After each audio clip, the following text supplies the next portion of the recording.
জলবায়ু সম্মেলনে world leaders action সামিটে কিছুক্ষণ আগে ভাষণ দিয়ে কার্বন মুক্ত জীবনধারা করার আহ্বান জানিয়েছেন প্রধান উপদেষ্টা ডক্টর ইউনূস। আজারবাইজানের বাকু থেকে সবশেষ এই খবর জানাতে আমাদের সঙ্গে যুক্ত হচ্ছেন সহকর্মী মাহমুদ রাকিব। রাকিব, আমাদের জানাবেন প্রধান উপদেষ্টার ভাষণের বিস্তারিত এবং আজ প্রধান উপদেষ্টার আর কি কি কর্মসূচি রয়েছে। প্রধান উপদেষ্টার আজকের মূল কর্মসূচি ছিল হলো এই লিডার সামিটে ভাষণ।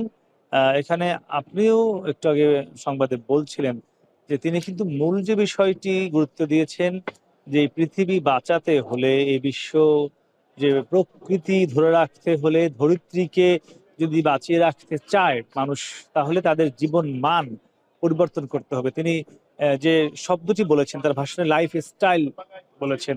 তিনি তিনটা জিরোর কথা বলেছেন। তিনি বলেছেন জিরো ওয়েস্ট, বলেছেন জিরো ফসিল ফুয়েল, আরেকটি বলেছেন জিরো পার্সোনাল প্রফিট। তিনটি জিরোতে নামিয়ে আসার কথা বলেছেন। সেগুলো অর্থাৎ কোনো কিছুই যাতে জিরো ওয়েস্ট বলতে বুঝিয়েছেন কোনো কিছুই যাতে আবর্জনা হিসেবে ব্যবহার না হয়ে সেটি পুনঃব্যবহার হয়, রিসাইকেল করা হয়। এর মাধ্যমে তিনি সকল আবর্জনাকে শূন্যে নামিয়ে আনার কথা বলেছেন। আর কার্বন নিঃসরণ তো তিনি তার যে আরেকটি 3-0 পলিসি রয়েছে যেটি তিনি বলেন জিরো কার্বন নিঃসরণের কথা বলেন জিরো দারিদ্রতার কথা বলেন শূন্য যেটা বলা হয় বেকারত্ব, সেখানেও কিন্তু এই কথাটি বলেন। এর পাশাপাশি যেটি বলেছেন জিরো পার্সোনাল প্রফিট, যে বিশ্ববাসী বা মানুষ শুধুমাত্র অর্থবিত্তর দিকেই ছুটছে, এর দিকে না ছুটে বরং পরিবেশ রক্ষা করতে হবে। বিশ্ব ধ্বংস হয়ে যাচ্ছে, এই বিশ্বকে বাঁচাতে হলে শুধু নিজের দিকে না বাঁচিয়ে বিশ্ব সব মানুষকে নিয়ে বাঁচবার জন্য সেদিকেও খেয়াল রাখবার কথা তিনি বলেছেন। এই জন্য তিনি যুব সমাজকে এগিয়ে আসার কথা বলেছেন এই বিশ্বকে বাঁচাতে হলে। তো প্রধান উপদেষ্টার বক্তব্যটি আসলে কেমন ছিল? পরিবেশ নিয়ে যারা কাজ করেন, পরিবেশ বিজ্ঞানী যারা রয়েছেন, জলবায়ু বিজ্ঞানী যারা রয়েছেন, তারা তার ভাষণটি কিভাবে দেখছেন আমরা একটু তা নিয়ে কথা বলবো। আমাদের সঙ্গে রয়েছেন পরিবেশ বিজ্ঞানী অধ্যাপক ডক্টর আহমেদ কামরুজ্জামান মজুমদার। একটু আপনার মাধ্যমে জানতে চাই, আপনি নিশ্চয় বক্তব্যটি শুনেছেন এবং আপনি এখানে ছিলেন, দেখেছেনও। এই বক্তব্যটি পরিবেশ বিজ্ঞানী হিসেবে আপনারা কতটা মনে করছেন তার বক্তব্যটি এই বিশ্ব রক্ষায় কাজে দিবে বা আরো কোনো কিছু প্রত্যাশা ছিল কিনা? জি, দেখুন, মাননীয় প্রধান উপদেষ্টার বক্তব্যটি আসলে একটি মাইলস্টোন বক্তব্য। কারণ আজকে যদিও এখানে বিশ্ব জলবায়ু সম্মেলনে এটি উপস্থাপিত হয়েছে, কিন্তু সুদীর্ঘ দিন ধরেই উনি এটি নিয়ে কাজ করছেন এবং বক্তব্যের শুরুতে উনি বলেছেন যে এটি ওনার লং স্ট্যান্ডিং ড্রিম ফুলফিল করার একটা পরিকল্পনা।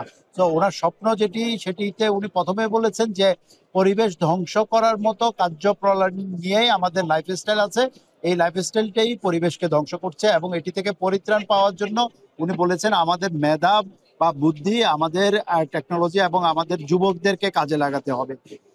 এবং উনি এটুকুও বলেছেন যে আমাদের যেই যুবকরা বা আমাদের এন্টারপ্রেনারশিপ যেটি আছে সেই জায়গায় আমরা যদি সোশ্যাল এন্টারপ্রেনারশিপের দিকে যাই, যেখানে পরিবেশ এবং আনএমপ্লয়মেন্টকে গুরুত্ব দেওয়া হয়েছে, তাহলে এটি সমাধান হতে পারে। এবং সর্বোপরি ওনার যে বক্তব্য, সেই বক্তব্যে বলা যায় যে আমরা আমাদের লস অ্যান্ড ড্যামেজ রিলেটেড যে বিষয়গুলো আছে সেগুলোকে উনি বলেছেন যে আমাদের জীবন প্রণালীর ভোগ বাদী যেই আমাদের চিন্তা ভাবনা, সেটির কারণে এই ধরনের সমস্যাগুলো হচ্ছে। আচ্ছা, এখানে আরেকটি বিষয় আপনারা পরিবেশবাদীরা বারবার বলে থাকেন যে এখন ক্ষতিগ্রস্ত দেশগুলোর জন্য প্রয়োজন 100 বিলিয়ন মার্কিন ডলার থেকে 1 ট্রিলিয়নের কথা আপনারা বলছেন। ডক্টর মোহাম্মদ ইউনূস এই বিশ্ব মঞ্চে যতটা গুরুত্বপূর্ণ আমরা গতকাল থেকে দেখছি, তা সে যেভাবে সমাদৃত, সেখানে তার এই লস অ্যান্ড ড্যামেজের আওতায় ক্ষতিগ্রস্ত দেশগুলোর ক্ষতিপূরণ আদায় আরেকটু জোরালো বক্তব্য পরিবেশ বিজ্ঞানীরা বা পরিবেশ কর্মীরা প্রত্যাশা করেছিল কিনা? যে অবশ্যই এটিতে প্রত্যাশা আছেই, কারণ এইবারের জলবায়ু সম্মেলনটি ফাইন্যান্স কপ হিসাবে আখ্যায়িত হচ্ছে। কিন্তু মাননীয় প্রধান উপদেষ্টার বক্তব্যে সেই বিষয়টি এখনো পর্যন্ত ভিন্নভাবে এসেছে, যেটিতে উনি বলছেন যে জীবন প্রণালী পরিবর্তন করলে এই ধরনের ক্ষয়ক্ষতি হবে না, আর ক্ষয়ক্ষতি না হলে আর ক্ষয়ক্ষতির জন্য যে কম্পেনসেশন সেটিরও হয়তো প্রয়োজন হবে না, যে কারণে টোটাল জীবন প্রণালী পরিবর্তনের দিকে উনি বেশি গুরুত্ব দিয়েছেন। যে আপনাকে অসংখ্য ধন্যবাদ। কথা বলছিলাম ডক্টর আহমেদ কামরুজ্জামান মজুমদারের সঙ্গে। তারাও যেটি বলছিলেন যে তার সব বিষয়গুলোই খুব সুনির্দিষ্টভাবে উঠে এসেছে তার বক্তব্যে। তবে লস অ্যান্ড ড্যামেজের আওতায় যে ক্ষতিগ্রস্ত দেশগুলোকে ক্ষতিপূরণ দেওয়ার বিষয়টি, সেটি আরো একটু যদি জোরালোভাবে এবং খুব সুনির্দিষ্টভাবে আসতো, তাহলে হয়তো বাংলাদেশ সহ প্রায় যে 60টি দেশ জলবায়ু পরিবর্তনের জন্য ক্ষতিগ্রস্ত, তাদের হয়তো আরো কিছুটা উপকার হতে পারতো। তবে আমার কাছে বাকু থেকে ছিল সবশেষ।